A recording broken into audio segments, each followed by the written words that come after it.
Natural de Porto Alegre, graduado em Ciências Jurídicas e Sociais, ele foi promotor de justiça em diversas comarcas do Rio Grande do Sul, como Bagé, Uruguaiana, Itaqui, São Jerônimo, Caxias do Sul e Porto Alegre.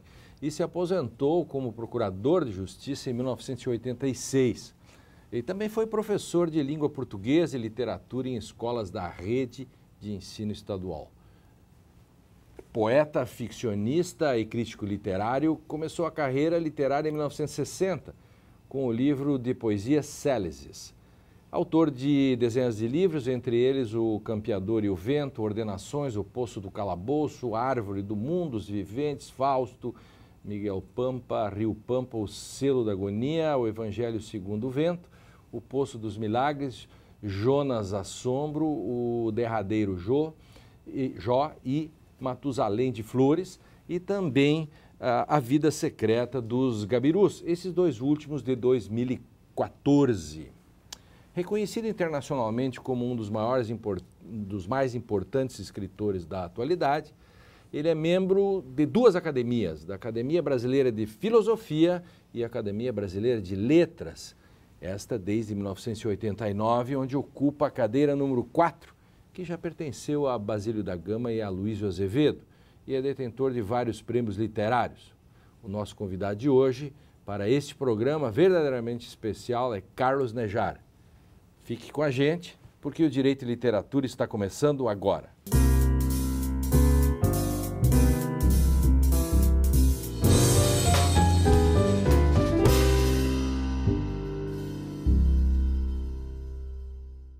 Olá, a partir de agora você acompanha o programa especial Direito e Literatura.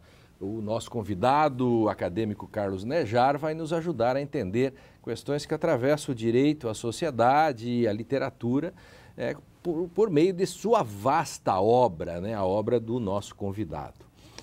No Direito e Literatura de hoje, que tem o apoio do Programa de Pós-Graduação em Direito da Unicinos, é o nosso programa especial, como disse, com Carlos Nejar. Seja bem-vindo, acadêmico, poeta, Carlos Nejar, e nosso é o único gaúcho na Academia Brasileira de Letras. É inexorável que eu pergunte o que surgiu primeiro na sua vida, o direito ou a literatura? Em primeiro lugar, eu quero agradecer, amigo Lênio, essa oportunidade de poder falar pela TV Unicinos para o Rio Grande, talvez para o Brasil. Sim, pela TV Justiça para todo o Brasil. Porque, lógico, primeiro veio a poesia. Como se a poesia tivesse me acordado. E depois, no correr do tempo, a experiência do direito. E depois as duas coisas se ligaram. Uhum. Porque eu percebi no universo do direito elementos altamente poéticos. Como, por exemplo, certas palavras arcaicas ligadas à linguagem jurídica. Uhum. E eu, então, trabalhei esse material em livros como Danações e Ordenações. Por quê? Porque ali havia uma fonte nova de invenção.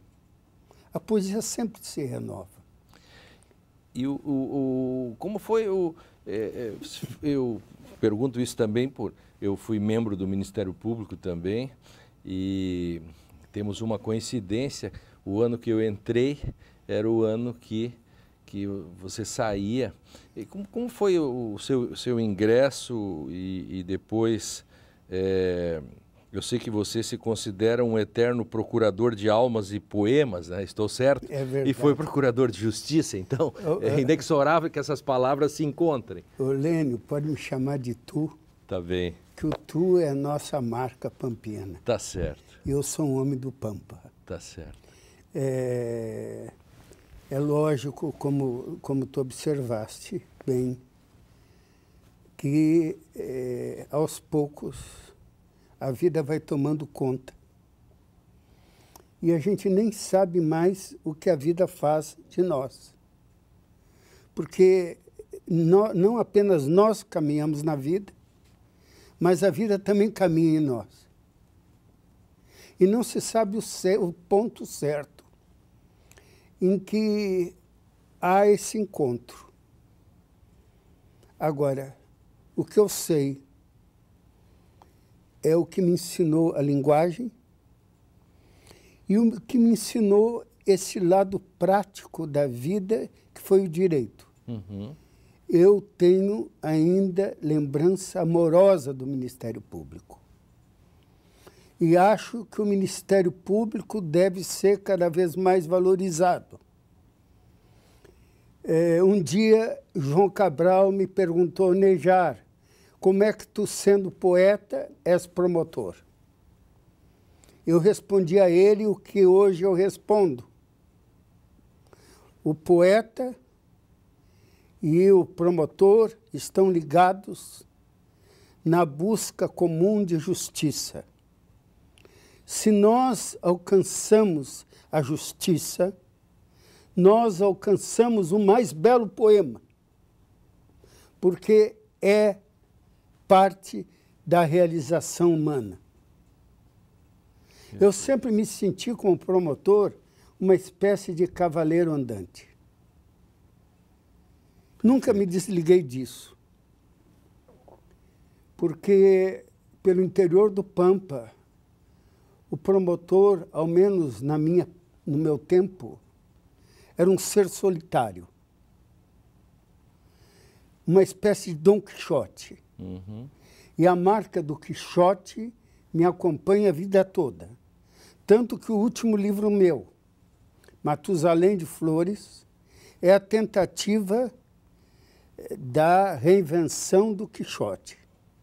Livro que saiu pela editora Boitempo de São Paulo, no ano passado. E o problema de justiça, Lênio, é algo que nos toca profundamente. Porque nós, como promotores, nós conhecemos as alienações sociais. Nós conhecemos até onde vai a lei. Nós conhecemos os limites humanos. A sangria do cotidiano. A sangria do cotidiano. E, sobretudo,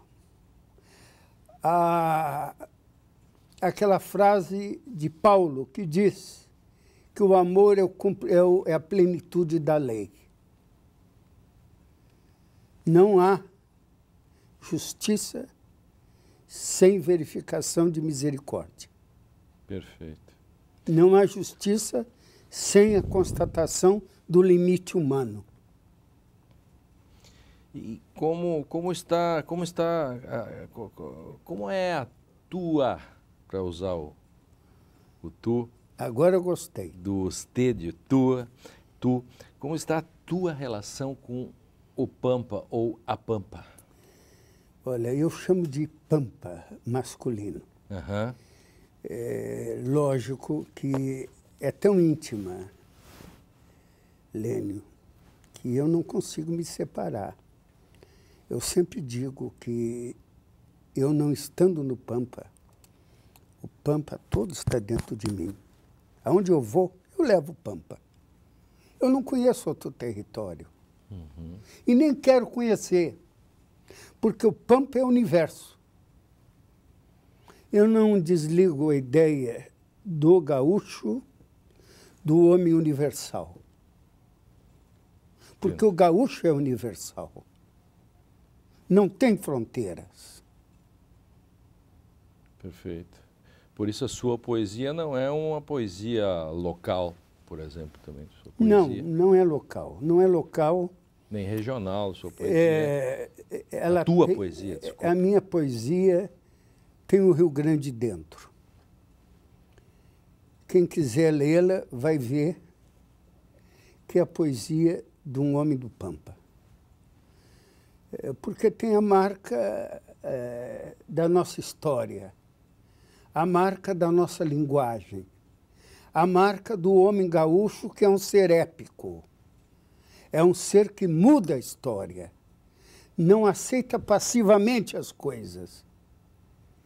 E, ao mesmo tempo, é um ser lírico, porque é capaz de se enternecer com as coisas cotidianas. Aliás, eu quero dizer aos meus leitores que eu perdi, neste ano que findou, um grande amigo, que era a minha cachorra Lelé. Ela viveu 14 anos conosco. E eu estou publicando pela editora de Santa Cruz. Gazeta. De Romar Belling. O livro sobre Lelé. Tem o título de A Candeia de uma Fábula, Lelé e Eu. Oh. Por quê? Porque quem não conhece um cachorro, que é a sua fidelidade, não conhece plenamente o amor. E outras coisas do Pampa. Eu conheci os seres simples do Pampa, os peões de estância. Eles são meus personagens. Eu fui promotor em Itaqui, e tu fosse também. É verdade. Que é uma cidade, Itaqui, a cidade das pedras, como ela nos marca, né? E de como aquela distância de tudo faz com que as pessoas se aproximem, né? Foi inesquecível a minha passagem por lá e deve ter sido a tua também. Também a minha. Eu lá aprendi coisas incríveis. Por exemplo, um fazendeiro um dia chegou para mim e me disse: Doutor Nejar, aqui tudo é diferente. A lei aqui não está nos códigos, está nos hábitos do povo. Se o senhor quiser fazer júri aqui, tem que seguir esse código. Leve isso em consideração. Exatamente. E eu aprendi, porque quando eu fazia os júris, é como se eu conversasse com o povo e o povo estivesse me acompanhando. Porque o Ministério Público não é acusador sistemático. Claro. É simplesmente um fiscal da lei e, sobretudo, ele não pode atrelar o seu carro à injustiça. Claro. Se não aprova, na minha visão, o promotor deve se adiantar e pedir justiça. Eu fiz muito isso. O meu primeiro júri foi em Itaqui. Mas o Carlos Nejar, poeta, acadêmico, já vamos continuar. Eu quero só, do livro Árvore do Mundo, da editora Nova Fronteira, uma passagenzinha para nós encerrarmos esse bloco. Uma só palavra e a criação se desprenderia. Uma só palavra e a condição humana voava. Cairiam animais, coisas e todos os continentes deitados no seu ventre. Uma só palavra, sob nenhuma espada. Palavra, eu me permito poetizar um pouco, eu tenho dito, palavra é pá que lavra, vai abrindo sulcos. E é muito lindo isso aqui. Vamos para um intervalo. Na volta, vamos conversar mais com o nosso convidado especial, Carlos Nejar. Não saia daí, um cafezinho, já voltamos.